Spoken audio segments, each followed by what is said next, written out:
কি সুন্দর সব সুতোগুলো আলাদা করে রেখেছিস। ঠিক হয়েছে তো বাবা? দারুণ হয়েছে। আমার মেয়ে বলে কথা, ঠিক যেন সোনার সুতো তৈরি করেছিস তুই। হ্যাঁ, এ কি কথা? সত্যি নাকি সোনার সুতো তৈরি করতে পারে তাঁতির মেয়ে? এই কথা তো গ্রামে গিয়ে বলতে হচ্ছে। কি যে বলো বাবা, আমি যাই, ঘরে কাজ সেরে আসি। হ্যাঁ, আমি একটু বেরোই, বিকেলে হাট থেকে কিছু সবজি পাই যদি।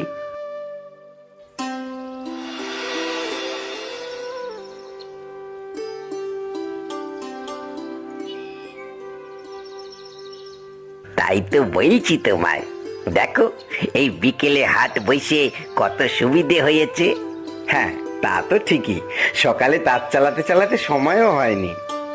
দেখো, আমাদের জমিদারের বয়স অল্প হলেও কিন্তু আমাদের কথা শোনেন উনি।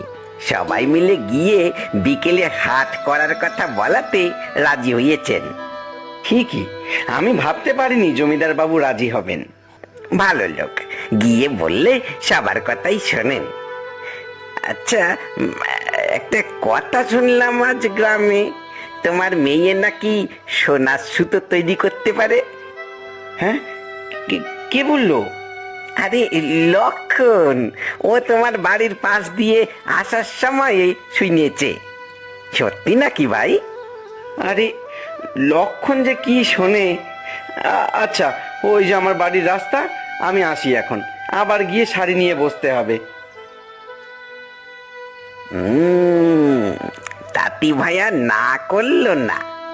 লক্ষণ তার মানে ঠিকই শুনেছে, ওর মেয়ে সত্যি সোনার সুতো তৈরি করতে পারে। ব্যাপারটা জমিদার বাবুকে জানাতে হচ্ছে।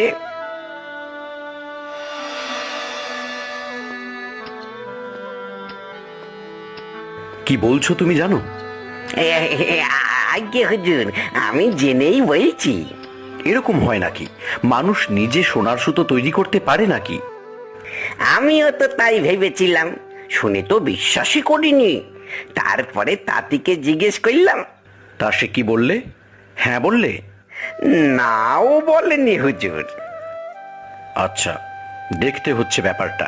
ঠিক আছে, তুমি যাও। যদি ঠিক হয় তাহলে পুরস্কার পাবে, নইলে শাস্তি পেতে হবে। যাও এখন। যে আজ্ঞে হুজুর। এ তো ভারী আশ্চর্যের কথা শুনলাম। এরকম একজনই তো পারে বলে জানতাম। দেখতে হচ্ছে ব্যাপারটা। তাঁতি আর তার মেয়েকে ডেকে পাঠাতে হবে। হ্যাঁ, সেই ঠিক হবে। দেখি কি বলে তারা। বিশ্বাস হচ্ছে না শুনে।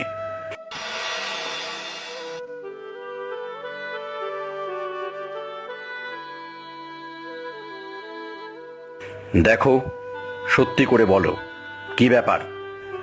আগে হুজুর, এরকম মানে সত্যি তোমার মেয়ে সোনার সুতো তৈরি করতে পারে? হুজুর, দেখো, তোমার মেয়ে সুন্দরী, শুনলাম তো পড়াশোনাও শিখেছে। আমার তাকে ভালো লেগেছে। যদি এ কথা সত্যি হয় তাহলে আমি তাকে বিয়ে করব। হুজুর, এরকম কিছু আমি হ্যাঁ, আগে হ্যাঁ হুজুর, একদম সত্যি কথা, আমার মেয়ে পারে হুজুর। আচ্ছা, সত্যি? ঠিক আছে, বেশ। তাহলে আমাকে এরকম সুতো তৈরি করে দিতে হবে। হুজুর, হ্যাঁ, নইলে আমি কি করে বুঝবো যে তুমি সত্যিই পারো? আপনি আমার কথাটা শুনুন একবার। ও ও পারবে হুজুর, আপনি বলুন, ও তৈরি করে এনে দেবে। না না, বাড়ি থেকে এনে দিলে হবে না তো, এখানে বসে তৈরি করতে হবে। আগে হ্যাঁ, এখানে আমার বাড়িতে। আমি তোমার জন্য একটা ঘর তৈরি করে রাখতে বলছি। তোমার যা যা লাগে সব থাকবে সেখানে। কেউ তোমায় বিরক্ত করবে না, কোনো কিচ্ছুর অভাব থাকবে না। কিন্তু আমি যতটা দেব ঠিক ততটাই সুতো তৈরি করে দিতে হবে। আপনি আমার কথাটা শুনুন একবার। না, আর কিছু শোনার নেই। কাল সকালে তুমি চলে এসো, আমি ঘর তৈরি করে রাখবো। আগে হুজুর, আমরা এখন আসি।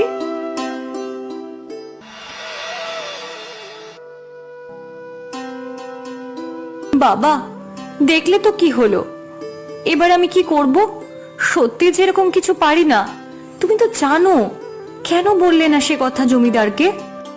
আরে, জমিদারের বয়স অল্প, দেখতে শুনতে ভালো, তোকে পছন্দ হয়েছে, বিয়ে করবেন বলছেন। তুই কত ভালো থাকবি। শুধু শুধু এ কথা বলে কি লাভ হতো? কি বলছো তুমি বাবা? শুধু শুধু এবারে কি হবে? জমিদার বাবু কি থেকে সুতো তৈরি করতে দেবেন তুমি জানো? আমি তো তা পারবো না। তো তখন তখন কি হবে? তাছাড়া মিথ্যে বলা সেটা কি ঠিক? সেটা কি ভালো বাবা? আহ, তোকে পড়াশোনা শিখিয়ে দেখি আমার ভুলই হলো। তুই যাতে ভালো থাকিস তার জন্যই তো করছি নাকি? এই তো, বেশ বেশ, এসে গেছো তোমরা। আজ্ঞে হুজুর, আপনার আদেশ। বেশ, তুমি নিশ্চিন্তে এবার বাড়িতে যাও। যে আজ্ঞে হুজুর। এই তোমার ঘর, দেখে নাও। যদি কিছু লাগে তুমি বললে বাড়ির চাকররা এনে দেবে। হুজুর, আমার আর কিছু লাগবে না, কিন্তু আমি আপনাকে কিছু কথা বলতে চাই। তার আগে আমার কথা শোনো। ওইদিকে দেখো, কিছু সাধারণ সুতো রাখা রয়েছে, তোমাকে তা থেকে সোনার সুতো তৈরি করে দিতে হবে। এগুলো থেকে? হ্যাঁ, কাল সকালের মধ্যে সব সুতো সোনার করে দিতে হবে। আপনি আমার কথাটা শুনুন একবার। এখন না, আমি কাল সকালে আবার আসব। কাল সকালের মধ্যে সোনার সুতো তৈরি করে দিতে হবে। কাল এসে কথা শুনবো। তোমার খাবার এই ঘরে দিয়ে যাবে। যদি কিছু লাগে ডাকলেই হবে। সুতো তৈরি করতে পারলে তো বলেইছি তোমাকে বিয়ে করব, কিন্তু যদি সুতো তৈরি না হয় তাহলে খুব খারাপ হবে। আমি এখন কি করব? বাবা আমাকে কি বিপদে ফেললেন। এদিকে জমিদারও কোনো কথা শুনছেন না। আমি এখন কি করি? সাধারণ সুতো থেকে কি সোনার সুতো তৈরি করা যায়? কে বলেছে যায় না? পারলেই যায়। কে কে কে কে কথা বলছো? আরে, দেখতে পাচ্ছ না নাকি? না তো। সামনে এসে কথা বলো। বেশ, আসছি সামনে। দেখো, তোমার পায়ের দিকে তাকাও। তুমি কে? কি নাম তোমার? আমার নামে তোমার কি দরকার? তোমায় সোনার সুতো তৈরি করতে হবে তো? হ্যাঁ, তা হবে। তুমি পারবে? হ্যাঁ, তা আমি পারি, কিন্তু তার বদলে আমাকে কি দেবে? কি দেব? আমার কাছে তো কিছু নেই। এখন নেই, কিন্তু জমিদারের সঙ্গে বিয়ে হলে তখন। কি নেবে বলো তুমি? কত টাকা চাও? টাকা? টাকা আমার চাই না। তাহলে সোনা, মোহর? না, সেসবও তো চাই না। তাহলে তাহলে কি নেবে তুমি? কি চাই তোমার? বেশ, তোমার প্রথম যে সন্তান হবে তাকে আমাকে দিতে হবে। রাজি? সে কি? সে আমি কি করে দেব?